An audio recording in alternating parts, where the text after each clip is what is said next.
It is a calm and quiet day. You're relaxing on your bench. All of your daily tasks are done. The warm sun gently lulls you into a midday nap. You dream of an adventure, of a more exciting life than the one you have right now in the frontier village. When suddenly, a loud crash comes from down the field and wakes you up. Whoa. Good evening, everybody, and welcome to a brand new playthrough of Oddsparks. We are here in version 1. It has finally been released, and unfortunately, saves are not compatible, so we can't play the old game.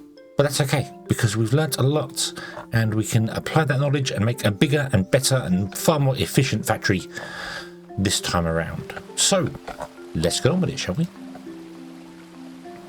It's clear there's no way to fix the shed, and you begin to clean up the area. As you clean up the debris and shards of wood, you find a gleaming metal object in the middle of the mess. This must have been the thing that crashed into and destroyed your shed. Unsure of what it is, you pick up a strange metal object. It's warm to the touch. One person comes to mind as someone who can help figure out what this is. The Divine Researcher. Okie dokie. Your character runs faster on paths. He does indeed.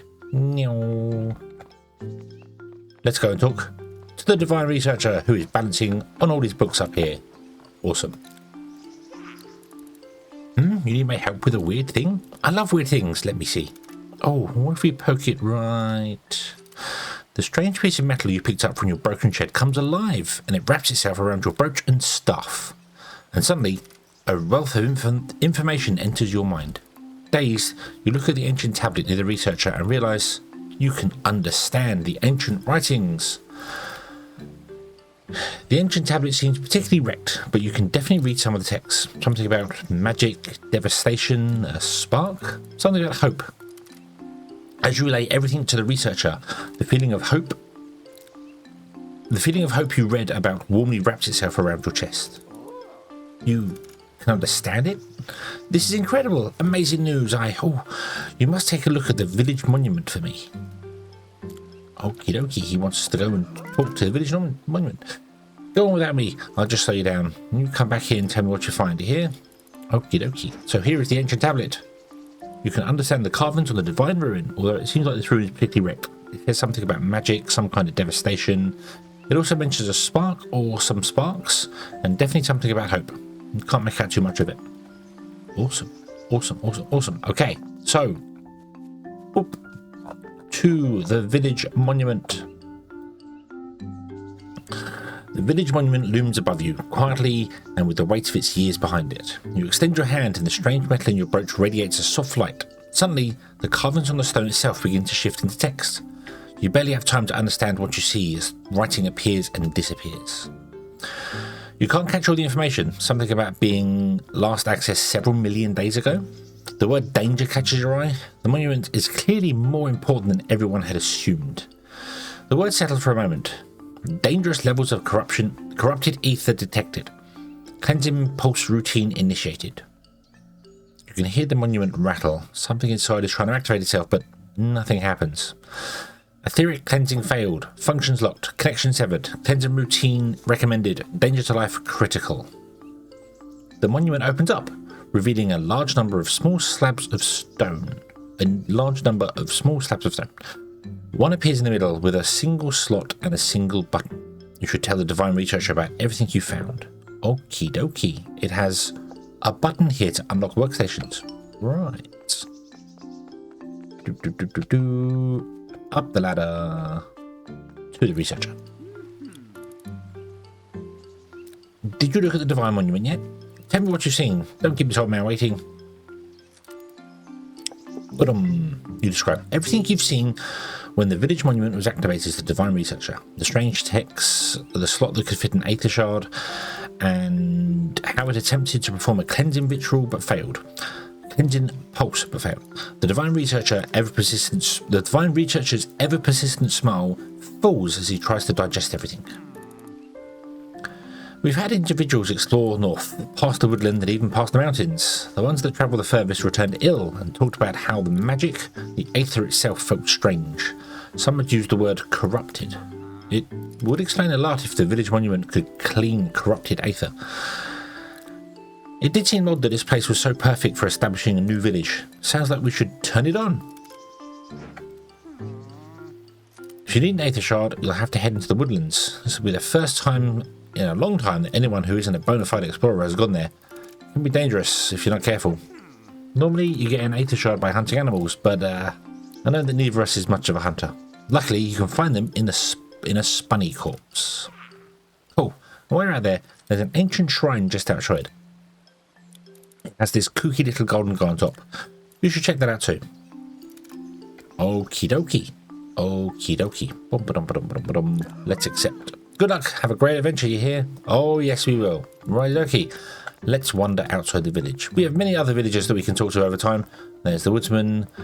There is the quartermaster over here. We've got the town mayor here. And many more coming along over time. So, yeah. Okay. Let's go through the old mine shaft. And on the other side, what are we going to find here? Camera controls. We know about camera controls. That's fine. There's a spunny. There is a field spunny. Field spunnies are awesome. They look like bees and rabbits. And they run away from you. They're rabbit bees, which is quite cool. There's the weird thing here with the funky looking golden guy on top. An ancient stone ruin stands in front of you. It's clear now that it's less of a shrine and more of a machine. It glows lightly under your touch, and the carvings on the stone begin to shift to create words. Test start. Attempting to create one stumpy spark. Connection not found. Test failed. To reconnect, unlock machine range 0. Okay. Well, let's go and find ourselves some field bunny corpses. Wandering around, we should find... Here we go. Here is an area here. And, oh, there's another shrine there as well. Nice. Let's smash up the corpses. And we get some aether from them, which is awesome. Nice and easy. Okay, let's go back to the village monument and turn the machine on, shall we? Okay. Add an aether shard. Click the unlock button. Machine range 0. Unlocks all workstation shrines in range 0. One workstation will be unlocked. The Stumpy Spark Shrine. Awesome. Awesome, awesome, awesome. Let's go and talk to it. And let's see what it does this time. You touch the shrine and it slowly whirs into life. It seems to be running some kind of test and checking that everything's still working. Suddenly, it spits out a rather strange creature into your arms. The shrine registers that the Stumpy Spark has been immediately activated as part of the test. The Stumpy Spark stares at you. It seems ready and eager to receive instructions. However, before anything can be done, with a puff of magic, the Stumpy Spark turns into a wooden disc that fits in your hand. With its sparks deactivation successful, the shrine states that it is now fully operational and is ready to be assigned sparks. The strange metal in your staff changes. The slots slots appear slots that can fit discs appear. You place the wooden disc into the slot and the Stumpy Spark begins to follow you. There he is. We have a Stumpy Spark. Awesome. Stacks up to 10, uses blunt damage. Has 1 efficiency, 1 defense, 1 offense, 1 capacity. A basic spark, the most basic of sparks. Can't do a lot, tries hard, a good listener. Yeah. Good old Sparky. Good old Sparky. Here he is. There you are. Awesome, awesome, awesome. Okie dokie. So we want to run the harvesting tutorial. So we can only break things, very, very small things. So we can do bushes and we can do the things like over here on the floor. So we can get some dry bushes and things and break those up. But we can't smash any trees. Our staff isn't good enough breaking trees. That's what the sparks are for. So, hold space. Bum, bum, bum. I'm obviously on PC, so hold space. And if you click on a tree, we throw it. Boom. He starts headbutting the tree. And away he goes. Bonk. Bonk. Nice. Nice, nice, nice. And... yay! And then we'll go and pick up 1 wood, because remember his carry was only 1, so we have to go and pick the rest up, which is fine. Which is fine. Awesome, awesome, awesome. The way they work, you hold a button and you can right click to get all the sparks. Any spark inside that range will return to you, and if you left click, it will throw the sparks out. If you throw them into an open space, they will go to wherever the nearest resource is to harvest. or the nearest enemy. They prioritize enemies over other things. So if I throw it here, you're probably going to attack that field spunny up there rather than harvest the wood. So if you want to make sure they harvest wood, you need to throw them at the trees and let them attack the trees that way. So cool. Let's see what this tablet says here. Everyone else is left. I'm the last one here who cares about trying to fix what we made. Well, it doesn't matter. I don't need anyone else. This is my final research project, saving the world. I need more hands though. I'll use what we started on the Spark project, or started on with the Spark project. They're not capable of much by themselves, but I'll make them at scale. Since they're made out of logs, I'll call them Stumpy Sparks. They're the first steps in making it right. The first step in cleaning up the mess we started. Ooh, story. Okay, so let's also use this machine here to create some more sparks, shall we? So if we click on this here, assign sparks to empty. So it requires ingredients and it requires sparks down here to operate. So ingredients, aether shards and wooden logs. And we take this Stumpy Spark and we put it into one of these slots here. And there he is, rolling around on his face.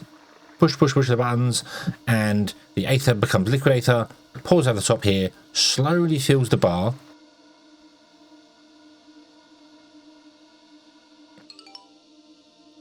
And on the other side, out pops another disc for the Stumpy Sparks, which is awesome. So we can either put them in here and get him to do some more, but we need some more wood. So let's drop them in here. We can remember they stack up to 10, so we have 2 now. Awesome. So I can throw one on this tree and one on this tree, and they will slowly harvest the trees. I could throw 2 on a single tree there. I could throw many other places. So what I'm going to do is I'm going to harvest some more trees. I'm going to go and get some more field spunny corpses and make myself a load of Stumpy Sparks, because I feel like having more of them will give us a nice start. So we managed to make 16 in total Stumpy Sparks. Did use up all the aether though, so probably gonna have to get some more of that in a minute. Well, we'll definitely have to. But anyway, Divine Researcher, you've unlocked it. Fantastic. Did you check out the shrine? What changed there? After having informed the Divine Researcher of what you saw on the village monument, you activated the machine range 0, and now more functions are available to be unlocked in the monument. However, now that the Stumpy Spark shrine is unlocked, you should check it out to see what's changed. I already did that. You tell the Divine Researcher everything about the ancient shrine you discovered, especially the rather strange creature that came out of it after you fixed it. So, they're called sparks, you say? How unusual. Clearly I have some research to do. They're quite cute. You should show them around. Maybe others in the village will want to say something about them. Maybe they will spark some ideas. Oh dear. Okie dokie. Let's go and talk to the other people around the village. Okay. We'll make our way back round to the villager, to the Divine Researcher. What are those little creatures? Sparks, you say? Can you get them to work for you? Tell me more. His eyes twinkle in thought as you describe the ancient shrine and how the sparks work in 1. He mutters something and nods to himself. Pretty ingenious. To think we've missed these sparks even though they're right under our noses. Right. Let me have a few, will you? And get some materials. I want to try making a logger that your little sparks can use. Okie dokie. I accept. You leave the woodsman deep in thought as he mentally constructs the design for the logger. Okay, well, we can do that because I did actually pick up some stone as well. So, let's do this here. How many do you want? You want 10 wood. Oop, and you want 2 sparks.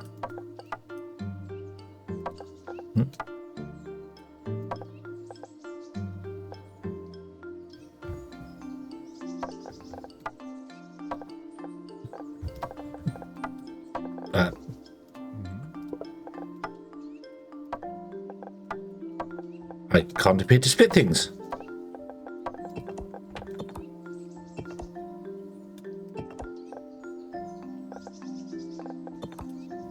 Right, okay, we'll come back.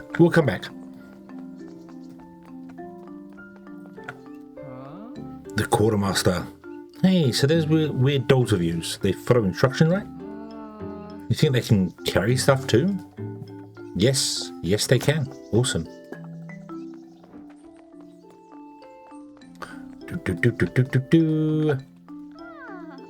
Oh, those spark thingies you found are rather cute. I'm sure lots of people come far and wide to study them. Although our village is a little underdeveloped, we never had much of a reason to grow, but maybe we can do something to those who can, so those who can help you study the sparks will come and stay. Awesome. It's quite a lot, I know, but take as long as you need. We're here to support your theory. Nice. Thank you very much, Mayor. And the researcher. Looking through my research, it seems these sparks are entirely unique. You're the first person to discover such a thing. What? You surprised yourself, man? Can actually do some work? Divine technology is my speciality, I'll have you know. And I've been thinking, maybe we can recreate these spark machines. The divine researcher grins, his eyes full of passion. He takes out several pages full of questions that he's prepared to ask you. Okie dokie. Cool. Right, accept. You spend what feels like forever answering a litany of questions about the Stumpy Spark Shrine, its dimensions, its connections, how every little thing seems to work. By the end of it, the divine researcher seems satisfied. Oh, so it's the same etheric energies as the other divine technology, and it certainly fits some old hypotheses about replicating its actual process. Well, nothing to do but try. Okie dokie, right, so they want all the things, but I couldn't actually split stuff in my inventory. I'm not quite sure why I'm not allowed to do that. Oh. Hey! Look at that, it's working again.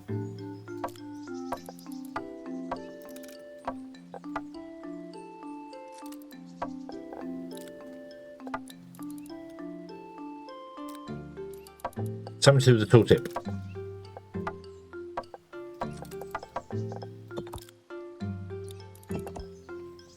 Something to do with the tooltip. Okay, right, so what do you want? You want a Stumpy Spark.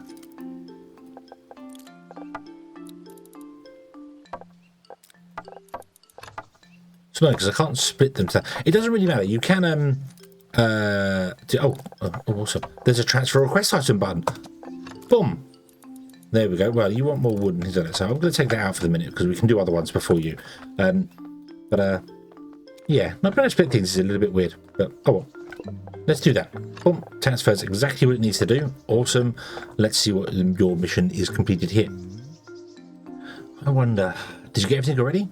You got what you should do. You should check out the quest log. No, I didn't. I remembered. Of course, since they're so small, they need a load table and it's done. One very important thing. You'll need beefront carapace to build the logger. The carapace stabilizes the aether in the giant trees, you see. You don't really need to know what that means. But let me tell you, I personally tried harvesting these giant trees without an etheric stabilizer, and it took a whole 2 months to regrow my mustache. You can find the beefront carapace on beefront corpses that are around the woodlands, but for now, I'll give you what I have spare. Awesome, you gave me a free carapace. Yay! Awesome. Okie dokie. I can also, well, I can't throw any sparks in there, but I can now come here and harvest wood from this guy here, which is quite nice. I think I can also get the sparks back if I wanted to, which I may do in a minute because we're going to need them. Been talking with the divine researcher, and maybe there's a way we can get these sparks not just to harvest wood, but to actually craft something with it. I'll need a bit of materials, but I'm sure you and your sparks are capable of it. He wants 100 wooden logs. Exciting. Let's make something new together. Awesome. Well, I'm just going to keep stealing the wood out of that one there because, free wood.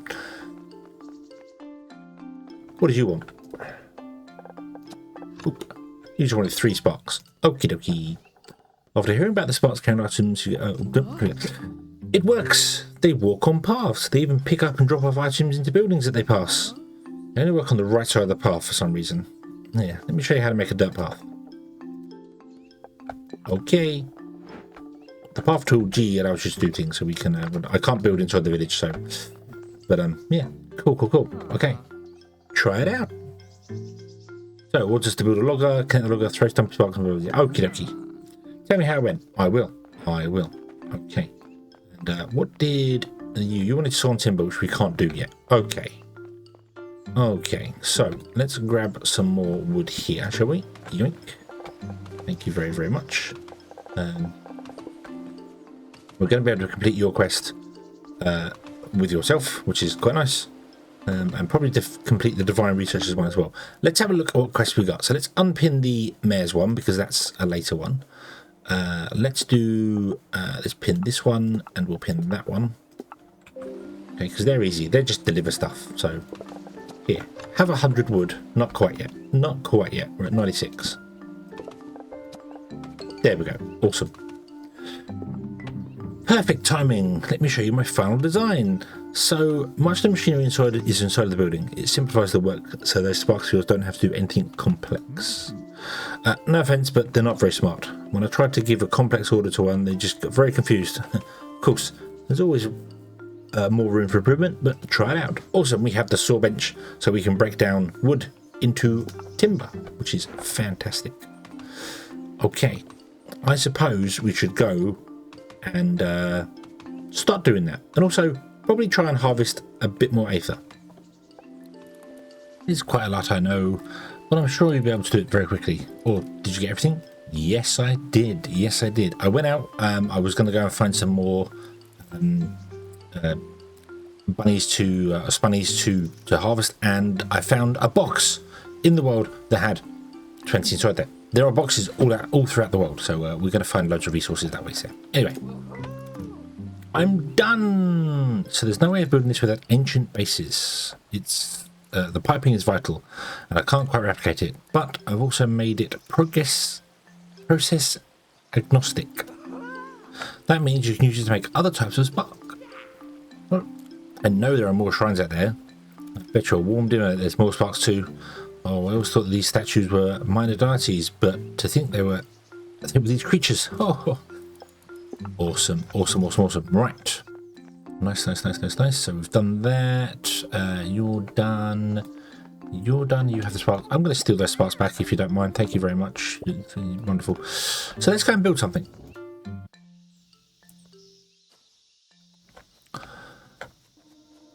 So they want sawn timber for things. And also we want to be making more sparks because we desperately want more sparks. Right now we can't do anything to make aether. That comes much later in the game, but we can make trees. So let's go with our building mode, and we're going to come down to the harvesters, and let's harvest a tree. So it's all, yeah, it's all right. So we can put this down here, rotate whichever direction you want to put it. Boom, there you go. And if you throw the sparks into it, they will harvest the wood, and the wood will drop out of it. 60 wood per minute. Nice, nice. Or more importantly, this is how many operations per minute it runs. That will become important later because this produces 1 per operation. So if it does 60, that means it's 60 per minute, which is fine. Some machines produce 2, which would mean this would get 120 per minute. Some produce 4, but only run like 3 times a minute. So it's a little weird. It doesn't actually give you the output per minute. This tells you how many times it runs per minute. So it is different. And we can run a path, which we want to do. I'm going to run a path from here down to here. Boom, boom, boom, boom. That's okay. Yep, we have that. That's fine. And then I'm going to run a path up to here, back down to here again. So we have a loop. Sparks only run on the right side of the path. So if I throw them in going this way, they will run on the inside and do nothing. They will never pick up this because they can't actually physically get to it, so they can't do that. So that means this path isn't going to work for my purposes. I will explain why in just a moment.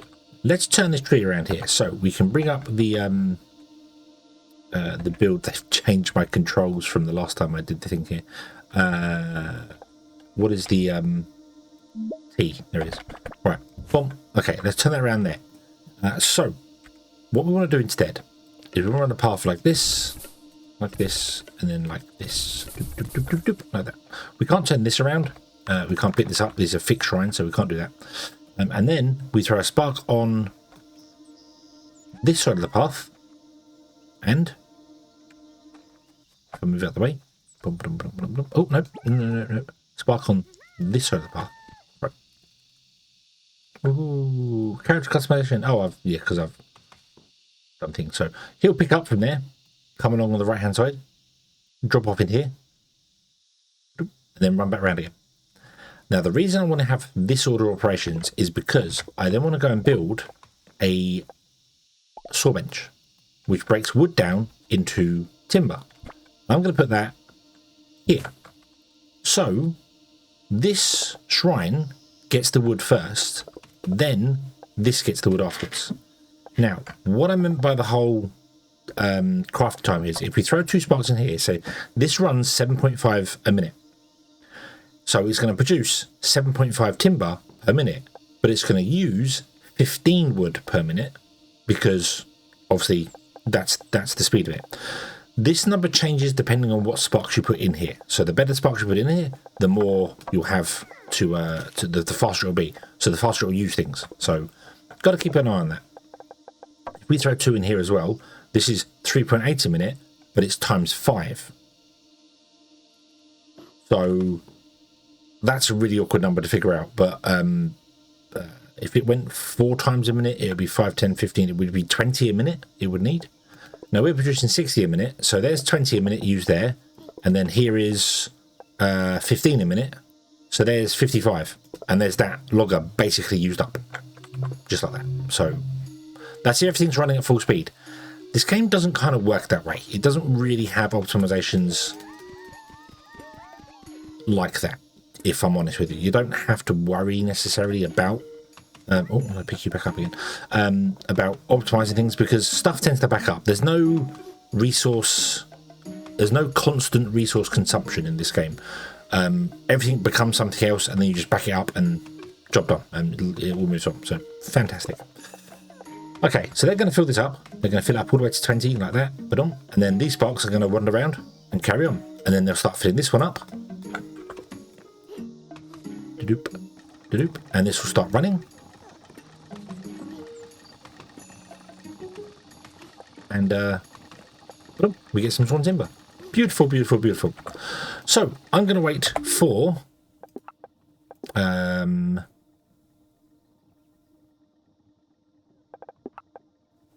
40 timber to come out. I also need to craft more sparks. So can I put that in there and actually get this? Does that count?